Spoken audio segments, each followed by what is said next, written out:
Bonjour, bonnes gens.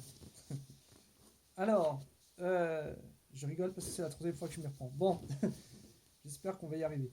Alors, je m'attaque aujourd'hui, comme je l'avais annoncé, à un pavé de la philosophie, selon moi, qui est Arthur Schopenhauer. Et en plus, je vais essayer un petit peu d'énumérer des principes de l'épicurisme. Ensuite, je mettrai ça en perspective, on va voir. Alors, jusqu'où on peut arriver. La première chose, Arthur Schopenhauer, c'est un élève de l'école kantienne au départ, c'est-à-dire quelqu'un qui se situe par rapport à cette révolution que représente Kant au niveau de la philosophie. Si vous voulez un ordre de comparaison, Kant arrive à un moment où, au niveau de la philosophie, il est à peu près l'équivalent de ce qu'est Copernic pour la science. Oui, pas moins. Je le situe à pas moins que ça. C'est-à-dire que c'est quelqu'un qui, d'une façon, comment dire, assez justement logique et rationnelle, euh, amène deux paradigmes, deux changements de paradigme. Pas moins que ça. Le premier changement de paradigme, c'est, comme je l'ai évoqué, c'est de dire que notre perception imparfaite du monde ne nous permet pas d'embrasser l'idée de Dieu, puisque le concept de Dieu, ou l'universalité si vous voulez, c'est un concept parfait. Nous ne pouvons pas percevoir certains concepts qui nous dépassent, qui nous transcendent. Donc, euh, il sépare la spéculation intellectuelle, la rationalité, d'un concept religieux, et donc définitivement il provoque avec cela le, le, le, le divorce entre le souci de la métaphysique, les questions de métaphysique par rapport aux questions philosophiques. Non pas que la philosophie ne puisse pas continuer à s'occuper de métaphysique, mais il en définit les limites. Bon, on va laisser ça comme ça. Arthur Schopenhauer. Deuxième paradigme. Deuxième paradigme de Kant, c'est d'essayer d'apporter une réponse à une question qui est: est-ce que nous pouvons avoir des vérités absolues sans être obligé de passer par des vérités, donc comment dire, déductives, on pourrait dire aujourd'hui dans un langage moderne, sans passer de, lui il parle d'arguments synthétiques, euh, sans passer par de l'expérimentation répétée et inlassable, donc sans passer par l'empirisme systématique pour aborder des vérités sur le monde. Et Kant répond à cette question en disant que c'est possible. Et c'est sa critique de la raison pure. Schopenhauer va un petit peu déboulonner cela, justement. Alors, comment il s'y prend? Eh bien, il y a une œuvre qui est principale chez Schopenhauer, qui est justement le monde en tant que représentation, et d'après le principe de raison. Donc, le monde est d'abord à envisager comme une représentation, en allemand Vorstellung, c'est-à-dire, en gros, pour Schopenhauer, il n'y a rien de ce qu'on puisse expérimenter, nous, en tant qu'individus, de la vérité avec un grand V, de la réalité. Ce que nous pouvons notre acception de la vérité, de la réalité, c'est une représentation.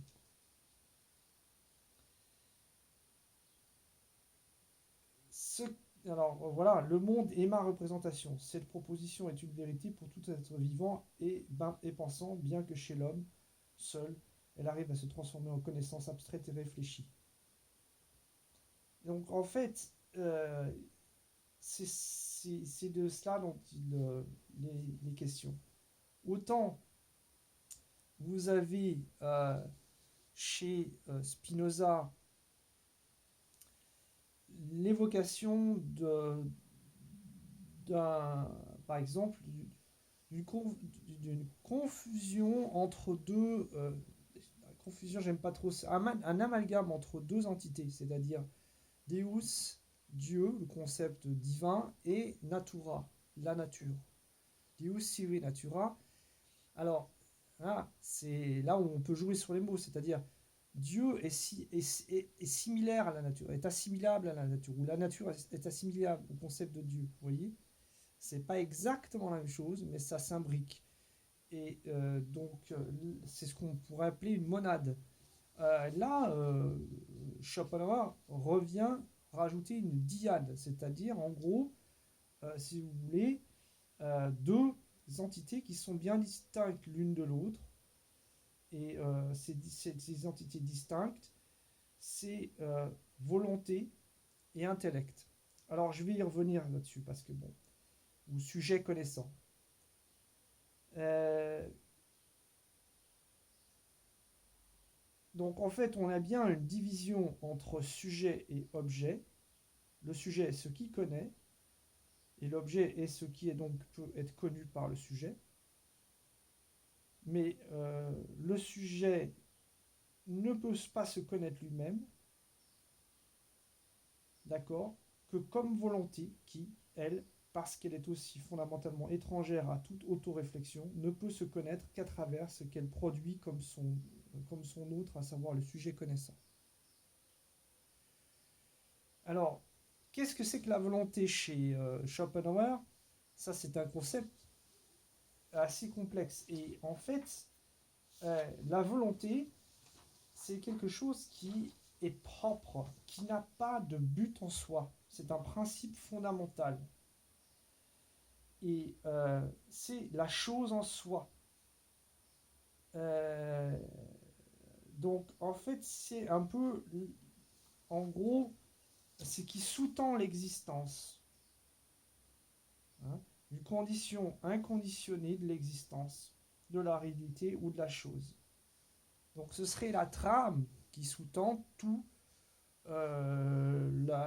la condition de l'existence ou de la réalité que nous percevons. En gros, la matrice. Alors, euh, si on dit ça, on n'a pas avancé vraiment à grand-chose. Je vais être un petit peu plus prosaïque et on va parler de choses qui, moi, me parlent et, disons, que je pense pertinentes par rapport à ça.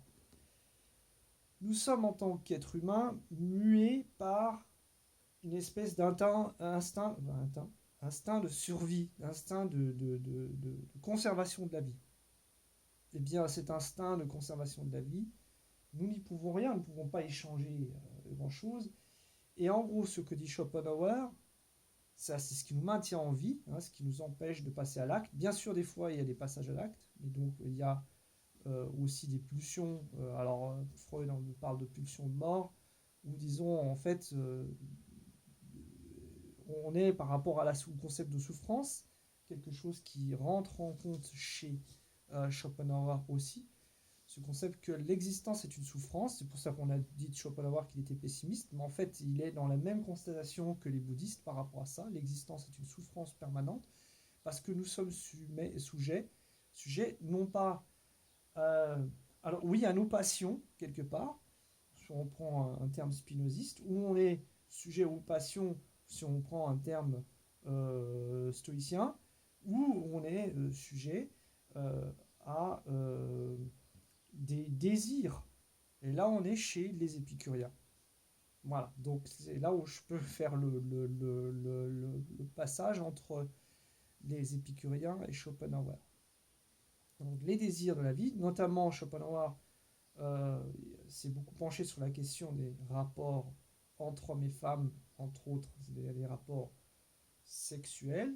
On est bien d'accord qu'il n'y a pas des rapports sexuels que chez entre hommes et femmes, mais voilà, le sujet qui a, disons, occupé Schopenhauer, disons, à son époque, je pense que l'homosexualité était, si ce n'est, voilà, c'était plutôt, comment dire, si ce n'est euh, en marge, c'était surtout tabou, quoi. Donc, en tout cas, pour ce qui est de Schopenhauer, sa question, c'est de dire qu'en fait, on a besoin de se procréer et que ce besoin de se procréer, cette volonté de se procréer, de se perpétuer l'espèce, se déguise en gros en séduction, euh, sentiment, amour, etc., qui nous font croire que nous faisons ça par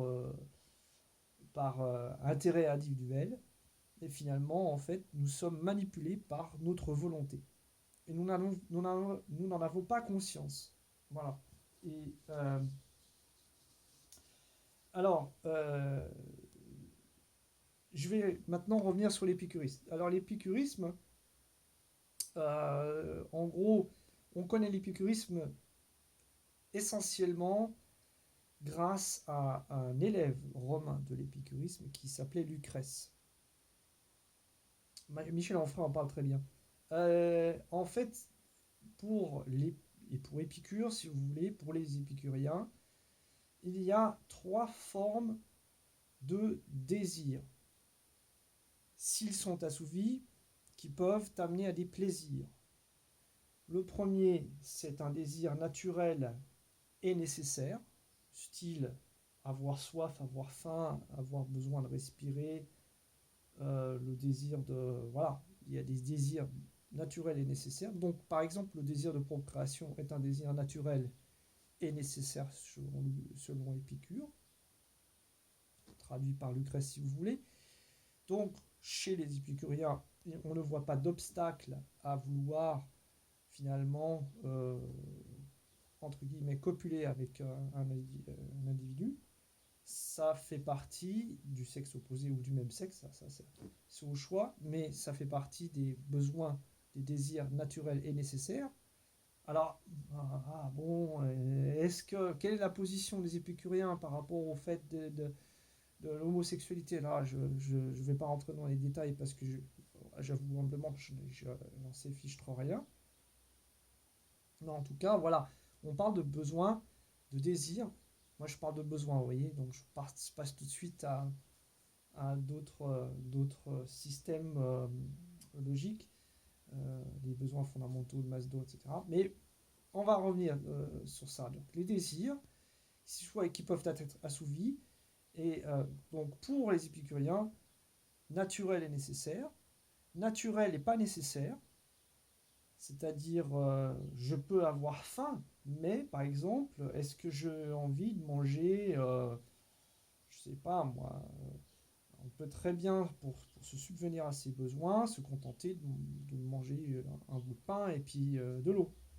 Il n'est pas nécessaire, par exemple, de manger des escargots de Bourgogne avec un bon petit blanc à ligoter, quoi, par exemple. Vous voyez? Et là, donc, c'est qui est reconnu comme un besoin, un désir naturel, mais qui n'est pas nécessaire. Et là, c'est très simple. En fait, Épicure préconise la modération.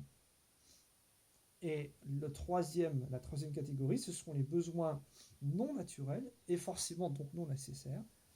Par exemple, quand vous voulez manger une assiette d'escargot de Bourgogne, je sais pas moi, dans une assiette dorée et un palais du XVIIIe siècle, par exemple. Enfin, vous voulez manger des homards dans le palais de l'Élysée avec.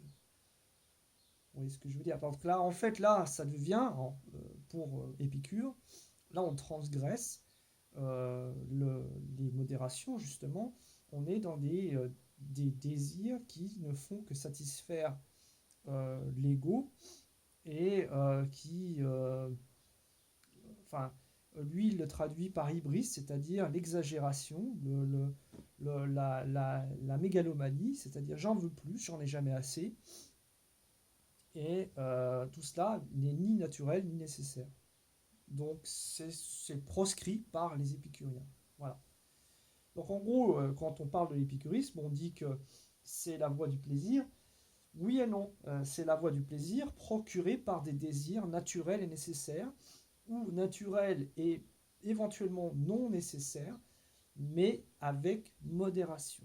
Le tout étant de justement de maîtriser son rapport avec les désirs et les plaisirs. Il y a un élève de Ueshiba Sensei dans l'aïkido qui s'appelait Iwata, qui a formulé à peu près dans les mêmes termes ce qu'il pensait par rapport à l'individu et ce qui était, selon lui, la source de beaucoup de conflits entre les êtres humains finalement, puisque bah, le désir d'accaparer des biens plus que les autres nous conduit à des mésactions, etc. Et c'est ce qui crée des conflits entre les êtres humains. Vous voyez donc, c'est assez intéressant.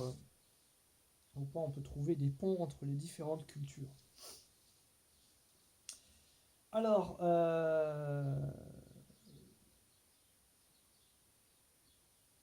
on a Schopenhauer qui, lui, en fait, arrive avec une espèce d'attitude assez, comment dire, visionnaire, assez, enfin pas visionnaire, assez lucide sur un état de fait, et qu'on peut rapprocher du bouddhisme, puisque vous voyez que si il dit qu'on est dans une illusion, hein, on s'illusionne, on est dans un monde de la représentation, s'il dit que c'est la volonté, c'est-à-dire cette volonté de se perpétuer, par exemple, qui nous amène à commander toutes nos actions sociales, sociétales, de se mettre à avoir toujours une position en vue pour pouvoir être dans une position dominante, pour pouvoir avoir plus de... vous savez qu'un mâle dominant a le choix des femelles, etc. Donc on va retrouver ça, vous savez que vous avez le droit de cuissage dans la noblesse au Moyen-Âge, etc. Des choses comme ça. Donc finalement, il y a quelque chose d'assez lucide chez Schopenhauer. Il se disait lui-même qu'il était tragique et on l'interprète comme un pessimiste, mais c'est simplement de... Lui, il part du mal et de l'existence du mal en l'être humain, en soi, mu par cette volonté qui le domine, mais sans qu'il ne puisse vraiment en connaître l'auteur. C'est-à-dire que cette volonté n'a ni de raison d'existence, ni de fin en soi, ne s'identifie pas. Elle ne dit pas, voilà, je suis la volonté, toc, toc, toc, et agis pour moi. Nous le faisons parce que euh, c'est euh, c'est la chose, c'est l'existence en soi qui nous commande de le faire. Et je suis assez proche de cette vision des choses. C'est-à-dire que pour moi, et par contre, je différencier deux formes de volonté. Je reconnais deux forces en nous qui nous obligent, qui nous meuvent, qui nous obligent à nous comporter de la façon dont nous nous comportons en tant qu'être humain, mais en tant qu'animaux en général. D'ailleurs, Schopenhauer là-dessus est aussi assez intéressant puisque pour lui, la différence entre l'homme et l'animal n'est qu'une différence quantitative et non pas une différence qualitative. Ce que va bien entendu plus tard confirmer Darwin. Et finalement, je suis pas loin de penser la même chose. Hein.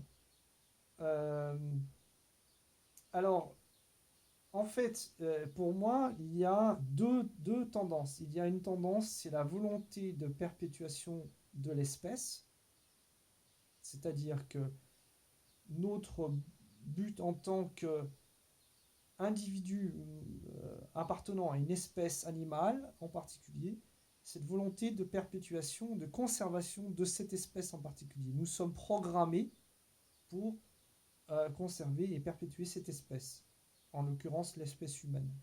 Homo sapiens sapiens, enfin voilà, ça réfléchit plus, sapiens. Et ça, c'est la première de nos forces, euh, volonté, dirait Schopenhauer, de nos forces ancestrales. Euh, d'aucuns, les tenants de la médecine traditionnelle chinoise parleraient du qi ancestral. Vous voyez, qi ancestral. Et il y a une deuxième force en nous, ou volonté, c'est celle qui vise à nous préserver en tant qu'être humain individuellement.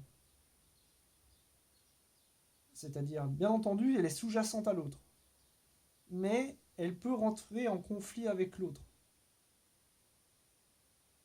Et ce seraient toutes les tendances égotiques, hein, qui nous poussent à vouloir continuer notre vie.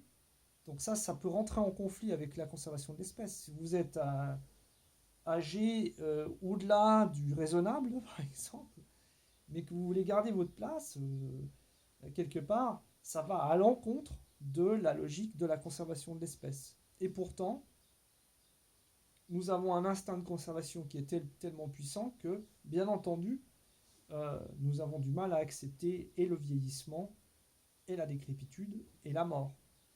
Ce dont parle Bouddha, d'ailleurs. Donc, vous voyez, d'ailleurs, dans le bouddhisme, on va combattre les deux. On va combattre l'idée de la sexualité.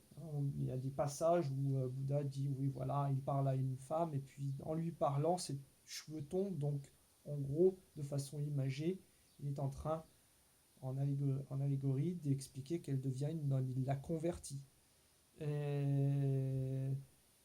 ou une autre femme, voilà, c'est une femme qui demandait qui était amoureuse d'un de ses disciples, Ananda, et elle dit, voilà, mais pourquoi tu t'intéresses à Ananda, voyons. Voilà, il sort de son nez, il en sort de la morve de sa bouche, il en sort de la salive, vous voyez, etc. Des autres orifices, je n'explique même pas ce qu'il en sort. Donc, en fait, en quoi est-il intéressant? Bien, voilà, ça c'est le bouddhisme. Mais vous voyez, c'est très, très, très ancré avec une certaine forme de réalisme. On parlait de discours de vérité dans le bouddhisme. Là, on est dans la vérité crue. Bien. Donc, pour moi, voilà, il y a ces deux forces intérieures qui nous poussent à nous comporter, et sociétalement, et individuellement. L'individu, la conservation de l'individu, la conservation de l'espèce. Et ça, à mon avis, c'est ce qui explique tous les comportements humains. Voilà. Et là, c'est là où j'en reviens à Spinoza avec l'éthique. C'est-à-dire justement les questions d'éthique, selon ma propre interprétation, ce sont des questions qui ont attrait à ces deux volontés schopenhaueriennes, deux volontés propres, qui peuvent même parfois rentrer en conflit l'une par rapport à l'autre. Une volonté que j'attribuerais au niveau individuel et une volonté que j'attribuerais au niveau de l'espèce. Bon, vous voyez, donc on a fait déjà, on a débroussaillé pas mal de concepts, et j'espère que ça vous aura intéressé de vous pencher sur ces questions-là. Parce que bon, en fait, je prépare le terrain là, pour, dans un second temps, peut-être analyser justement par rapport à notre époque,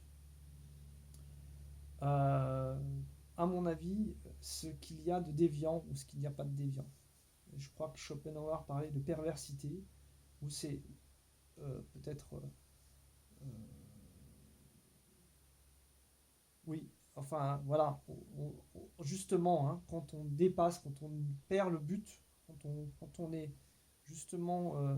le problème, c'est que justement, s'il n'y a pas de but éclairé, s'il n'y a pas de but déclaré, il n'y a pas de finalité, eh bien, où est la ligne de conduite? Et Schopenhauer en parle aussi. Il parle de la raison et il parle de la contemplation. Donc, encore un lien avec le bouddhisme, c'est-à-dire la contemplation, cette fois-ci par rapport à des œuvres d'art, par exemple, etc., ou par rapport à la nature. Là, on redevient spinoziste ou on redevient kantien. Mais en même temps, la contemplation, chez les bouddhistes, c'est justement ce qu'on appelait dhyana, là. Hein, c'est cette fameuse concentration, etc. Donc, on a déjà des propositions d'action. On a déjà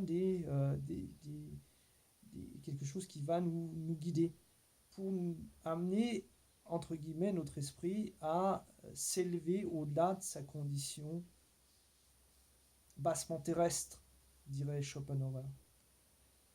Euh, alors bon, je ne vais pas encore en rajouter, mais on pourrait bien entendu parler d'André Gide.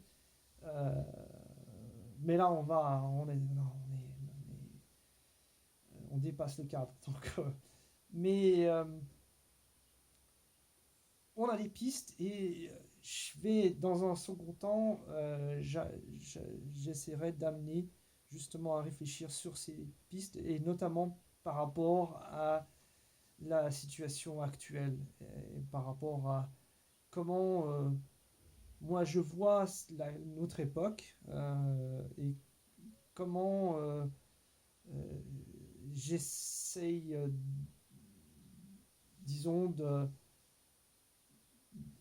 d'entrevoir une perspective. Hein. On va pas dire une porte de sortie parce que là vraiment on est. Hein, faut pas se prendre non plus pour, euh, pour le Messie. Hein. Euh, mais non, non, justement non. Non, mais des perspectives, ouais. Ouais. Euh, bon, voilà. Bon. Déjà, donc, réfléchissons à tout ça. Volonté ou force inhérente à l'homme. Euh, monde comme représentation, donc illusion. Et on a parlé du bouddhisme, on a parlé d'Épicure, des désirs et des désirs non nécessaires, éventuellement voire des désirs non naturels. Et je dirais besoin aussi. Donc on peut inclure une notion de besoins fondamentaux à la Maslow. Et là, on a déjà un, un gros pavé, quoi. Ok, bonne réflexion et bon déconfinement. Ça a l'air de prendre de plus en plus le, le, le cours, un cours optimiste, justement, là. Vous savez la différence entre un optimiste et un pessimiste. C'est qu'un optimiste dira ah bah ça pourrait être pire, et le pessimiste va dire ah non, l'optimiste va dire ça pourrait pas être pire, et le pessimiste va vous dire bah si justement. Bon, bonjour chez vous.